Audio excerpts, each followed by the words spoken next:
Tips from Trestle is brought to you by the Belter Companies, Navigator Group Purchasing, and eMenu Choice Point of Sale.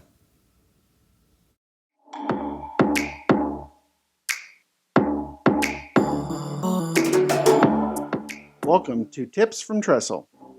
This podcast is dedicated to discussing the senior living industry with a unique focus on food, hospitality, and leadership. I'm your host, Aaron Fish.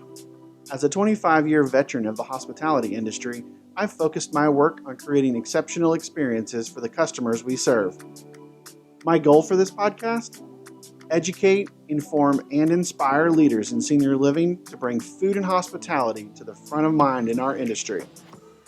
Let's bring the innovative and passionate spirit of hospitality to everything that we do, for the residents, families, guests, and employees we serve each and every day.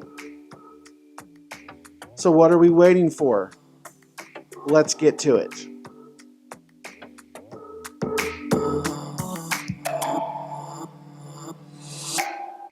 Today on Tips from Trestle, I'm joined by Katie Griffith. Katie started Bright Solutions, a technology consulting firm exclusively serving senior living, 8 years ago when she saw a need for senior living providers to have an unbiased third party help them evaluate and implement technology in their communities. Katie, thanks for joining me today on Tips from Trestle. Thanks for having me, Aaron. So our conversation is, I think, going to be really cool today. We are going to kind of look into our crystal ball of the future. And I know we see people talking about, well, what does this look like in the next 2 years? We talk about the demographics of residents and kind of what they're looking for from amenities and what their preferences are and how they approach things. But you're here because we're going to talk about technology and how the technology that is coming, some like newer technologies, are going to impact how we do uh, business in senior living and how communities do their hospitality operations. And so, as you kind of think about that, what are a couple of technologies that are maybe in their infancy now that could have a really big impact on how we do things in senior living? Yeah, Aaron, I'm so excited for this conversation because I feel like we spend so much time talking about the current ideas with the current technologies that we have today, right? And I'm excited to just Star Trek ourselves way down the road, and because it's not even that far way down the road, and we should already be thinking about what are our operations, what are our offerings going to look like when these technologies fully mature. So the things I've been thinking about lately are autonomous vehicles. So Okay. before we know it, seniors are going to be able to hop in an autonomous vehicle and go and get to where they want to go. So whether that's, transportation at your community, taking them to Walmart or their doctor's appointment, or let's talk about bringing the aging population to our community, right? What better way to really fill our wait lists and Yeah. start offering our programs and our facilities and our venues to the general public, and especially the seniors and their families. Yeah, no, it's an intriguing idea because one of the things, and I don't remember where I heard this, but we were talking about it. I think it was the Environments for Aging conference in April. The conversation was around building these spaces, and we've got all of these communities with all of these great activity rooms and dining rooms and little corner neck, notches or whatever for this activity or for that thing, but they sit empty most of the time, right? And so when you walk through a community, it could be 2 in the afternoon, but it doesn't feel like there's a lot going on. It doesn't feel like a vibrant community because you've got dead space, right? And so their conversation was, how do we redesign communities of the future, build them so that we can multitask in spaces. But we've got all of this community space now currently that we've got to figure out how do we utilize it either to better market ourselves, or how do we capitalize on it from a revenue perspective? And this idea of autonomous vehicles bringing people in is definitely something that I think could have some merit going forward. Um, as you think about that, what are some of the current challenges that a community might face if they were looking at this kind of a technology in the future? Yeah. So, I think when we think about dining venues, I've seen some communities that do open their restaurants to, the general public to some Yeah, capacity, and allowing the public to come in and eat. And, that's, I think, I think that's a great idea. And so I think some of the concerns might be, well, is it going to get too crowded for our residents that do live here? How do we make them feel comfortable? There's the issues around tipping, but I think there are a lot of opportunities around that. And, when I think about, like, in Sarasota, Florida, I live in Florida, I don't live in Sarasota, but I know that during the winter, I mean, it's a small town, all the snowbirds are down for the winter, yeah, and you cannot get a dining reservation like at a restaurant. I mean, you're no one can get into any of the restaurants. It's just too crowded. So, but you can decide how you're going to operate. So you might say, if you're a community in Sarasota, you know, maybe you want to capitalize on some of that overflow, or maybe you say, we don't offer it in the winter, but in the summertime when it's less crowded, we do allow the public to come in. Maybe it's invite only. Sales and marketing can have a field day with this. yeah, So you can start inviting the public to come out and experience these wonderful programs and uh, dining venues that are just absolutely gorgeous, and the food and the service and the almost the performances that you all put on in the culinary space is yeah. just incredible. And becoming just a part of the community is just going to maintain that pipeline of people knowing who you are and wanting to move in when they get the opportunity.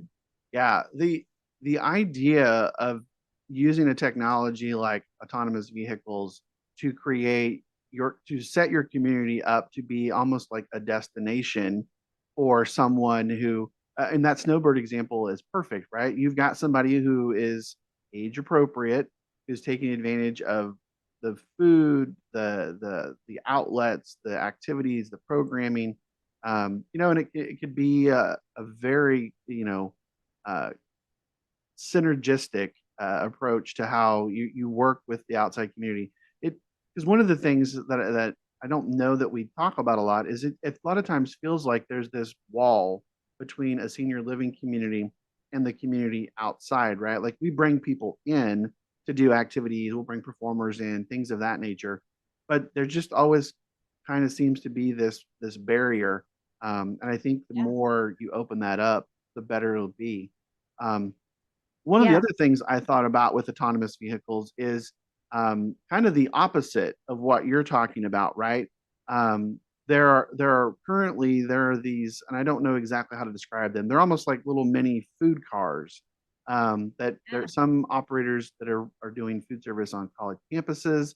I know Domino's does this for some of their delivery operations, but they have these little carts that are completely autonomous, and basically they're kind of hot boxes on wheels, if you will.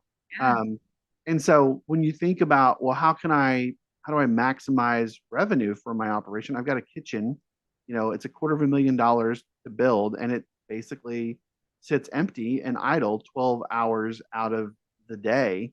How do I maximize that investment? Now you've got this ability to create a ghost kitchen concept where you're doing deliveries out to the public, and you're using a technology like autonomous vehicles to deliver that out there. And so, Yeah. when you think about doing those things, what are some of the other technologies that you're going to have in place to support that? Right? I mean, it's great to look at that technology and how it can build this bigger community, but you're going to have things to support it. What are some of the things that operators are going to need to get really good at technology wise to support something this innovative. Today, I want to tell you about one of Trestle's senior living partners, Belter.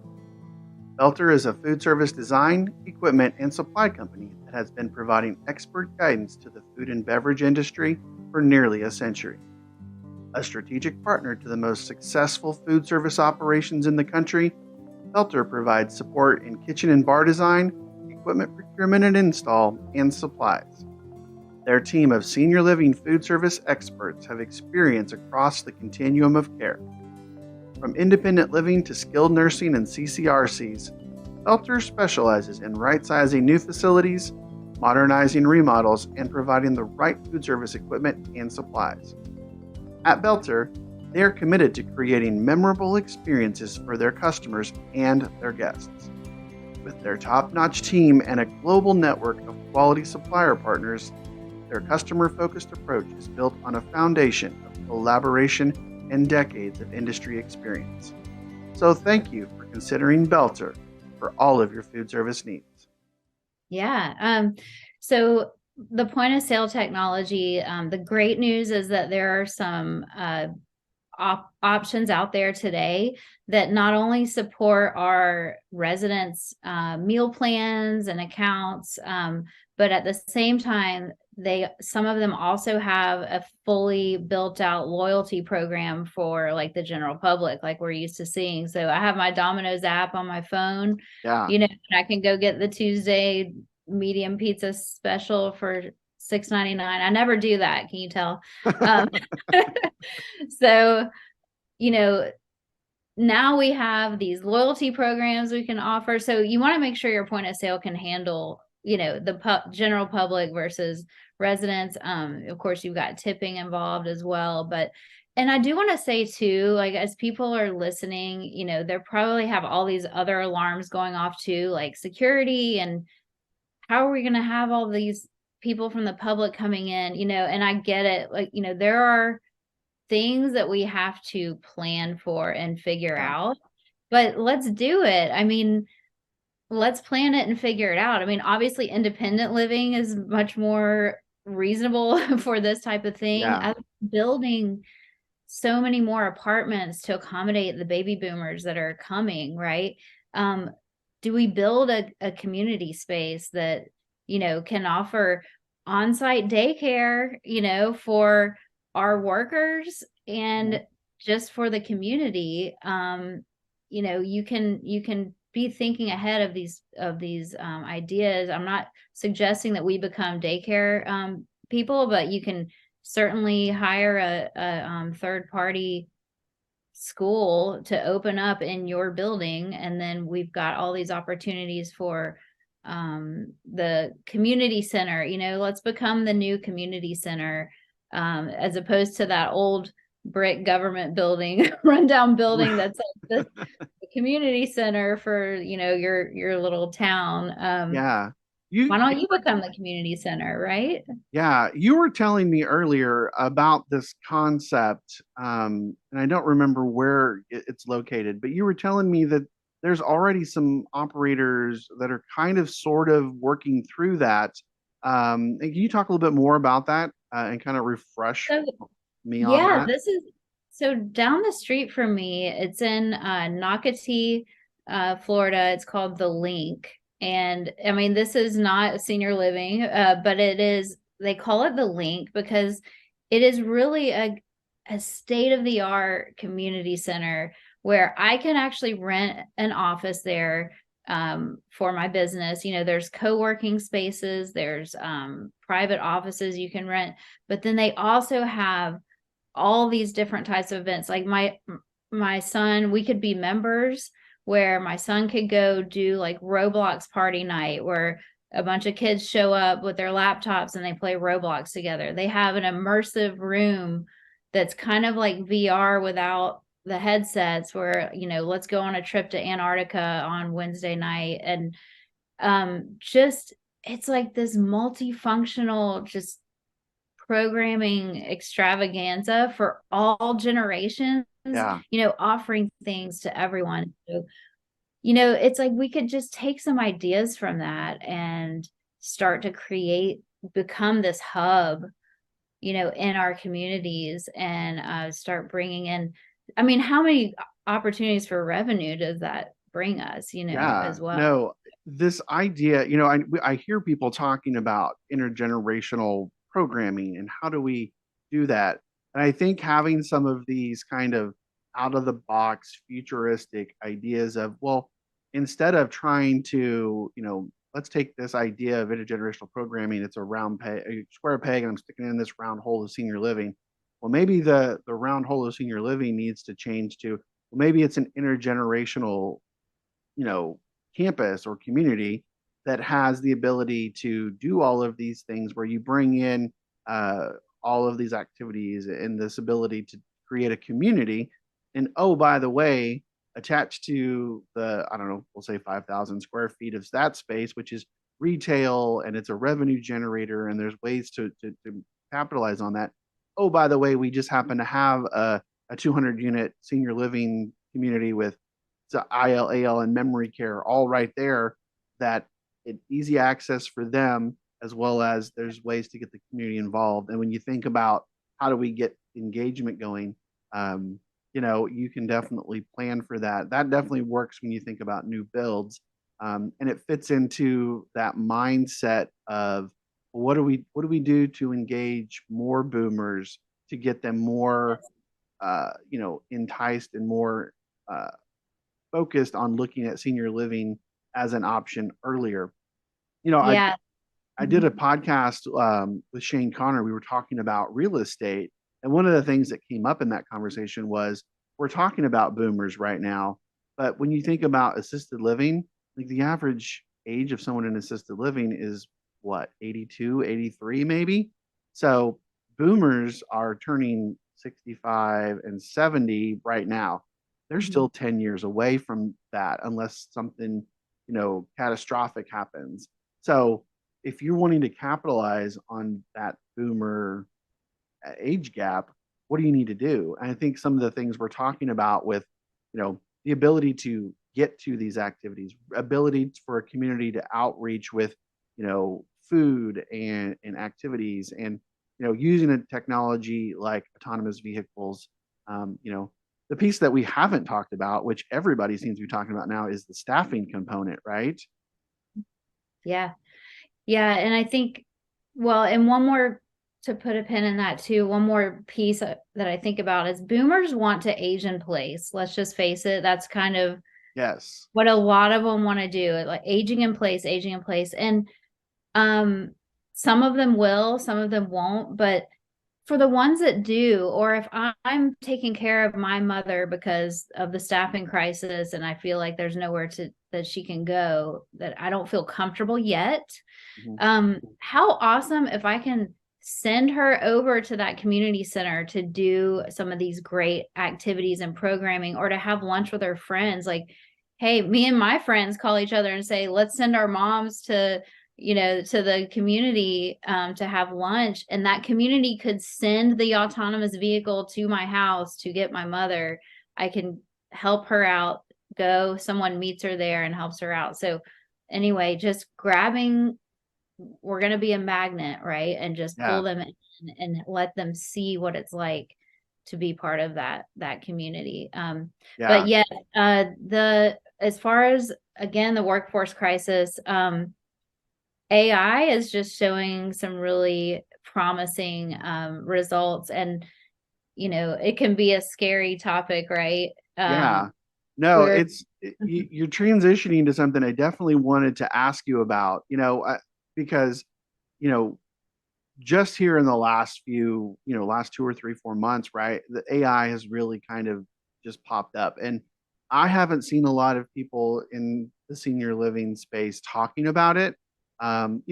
We have a ton of like in the moment things we're focused on and looking at. But since we're here talking like the future, um, AI is definitely something that I think has a lot of potential to support not only residents in the community, but support the staffing issues that we're having. You know, and so one of the things I thought about was the ability to kind of automate some of these daily tasks that people are having to do. The first one that comes to mind is like the business office, right? So here we have somebody who's kind of managerial level, who is doing a lot of, bookkeeping, answering questions about accounts, or, taking phone calls or scheduling things. And so, when you think about what AI can do on that front, what are those things that we could expect to see AI taking on, and helping support senior living communities? A Navigator is the largest full-service GPO that exclusively focuses on the senior living community. And what that means is we provide products and services that help our members provide a great environment for their residents, such as like MRO, hospitality equipment, food, business products, as well as technology solutions. We actually surround our members with a level of support unmatched in the industry. Yep, absolutely. So, everyone's talking because the chat GPT came out, and and it's like, oh my goodness, look what this can do. And that's why we're all talking about it, because we're realizing the potential. And so it's not there yet as far as really future stuff, but there's some things that are here today. And so we can leverage them. I do notice technology vendors saying AI all the time in their demos, and I'm like, it's kind of like when they say they have data analytics and really they just have reports. So Yeah. just to put that out there, they're all like, we have AI, and I'm like, no, that's machine learning, or that's just automation, Yeah, yeah. I think it's But important. You're right. It's a good point to delineate between automation versus what yeah, we're talking about with AI. Like I'm talking about, like I saw it was a TikTok video this morning where this gentleman was talking about how somebody took AI and it sent it into like all of its and this is where it gets kind of maybe on that like uncomfortable side. They were looking through all their bank accounts, through all their emails, through all of their various like subscriptions and everything, and he used AI to maximize and savings for him. It was like, well, what are subscriptions that I don't use? What are things that I've signed up for that I forgot about? Like, how are there refunds that I should be getting that I've missed because I've got 10,000 emails from the last 6 months I need to go through, and the AI went through, and I think they said they found like $200 worth of things, right? But when you think about $200 a month, right? yeah, Now all of a sudden you're doing something that can have an impact. And so that's the kind of AI we're talking about, where a resident doesn't go to the business office director and ask about account status. They pick up the phone, um, or they go online and they're talking to a bot, if you will. And instead of the bot giving you kind of, here's who you call or this, they literally are doing that kind of work and answering or those kinds of questions for residents, which then lets this person, who we're not eliminating, we want them to be doing more customer service focused things. I think about like, well, maybe now they can help in the dining room. Maybe they can help manage that better. So our customer service there is better. They're doing service recovery on apartment issues, or they're helping with programming, right? Creating a better community experience overall. I think there's a ton of opportunity with that. And like you said, we're very, very early in how it could look. So um, I wanted to yeah, ask you, kind of on even on both of these topics or these technologies. Obviously, there's going to be some safety concerns. There's kind of this like barrier. There's going to be people who are, I want to do it now. Let's make this happen. And then there's going to be a larger group that's going to take a wait and see. So, as we kind of come to an end here, let's talk a little bit about what that might look like. And we can start with the autonomous vehicles, right? Like, kind of give us some idea of where that's at as far as the technology and it's progressing, and what are some things that maybe could be obstacles to implementing something like that? sure. Well, I think that we're coming a long way with autonomous vehicles. There's a lot we can do already with that, but we're not quite there yet with just shipping our mother off to the community. But it's coming really soon. So what we can do is start realize that and think about what programs, what we want to offer. What does that mean for us? And from a facilities perspective and programming and are we going to start opening up to the public?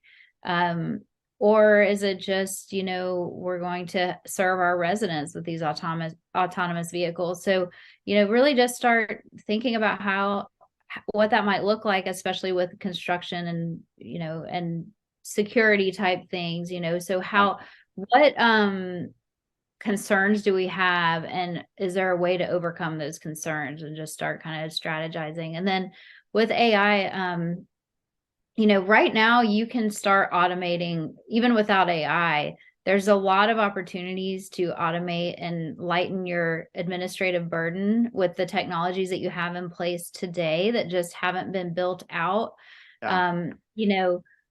And relieving that administrative burden allows your employees, like you said, to do more meaningful work, have more time with the meaningful work that they want to do, not the menial, redundant, mundane tasks that should be automated.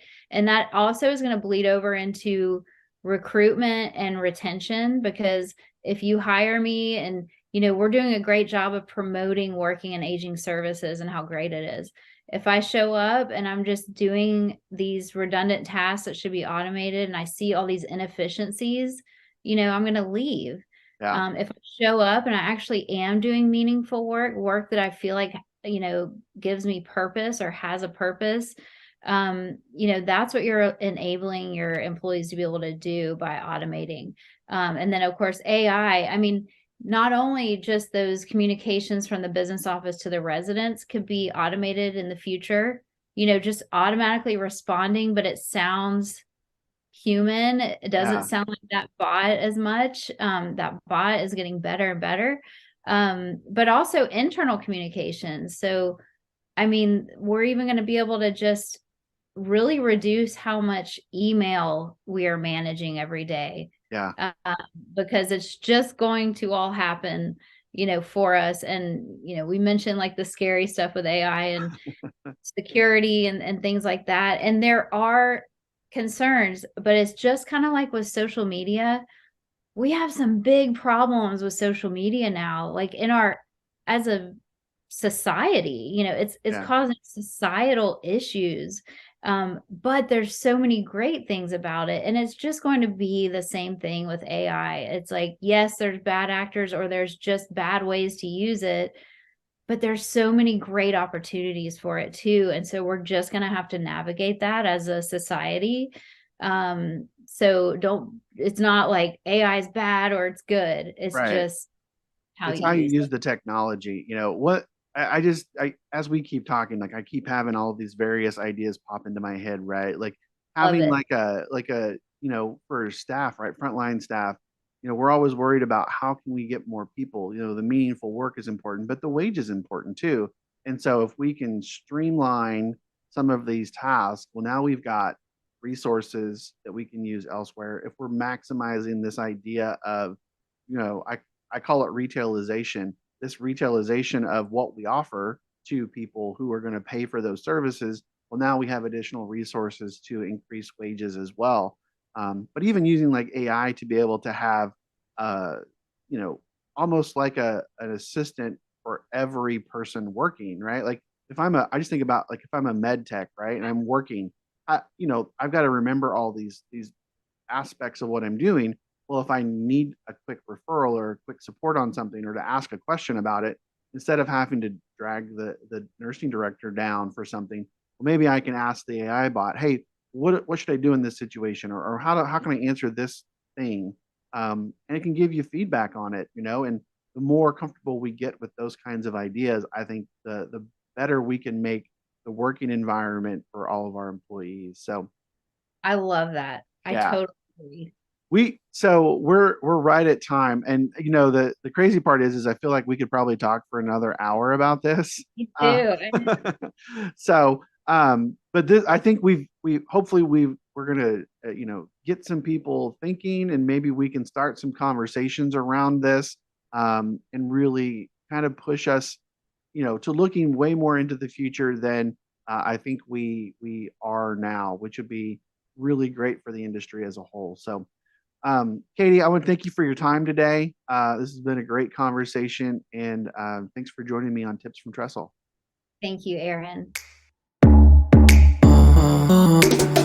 So there you have it, another one in the books. Thanks again, everybody, for listening. Please follow, like, and subscribe on YouTube, Spotify, Apple, or wherever you get your podcasts, and follow us on Twitter at Tips from Trestle. You can also learn more about the work I do by following me on LinkedIn, Twitter, Instagram, and even TikTok. And be sure to check out Trestle Hospitality Concepts at www.trestlehospitalityconcepts.com. I'm your host, Aaron Fish, and this has been another episode of Tips from Trestle.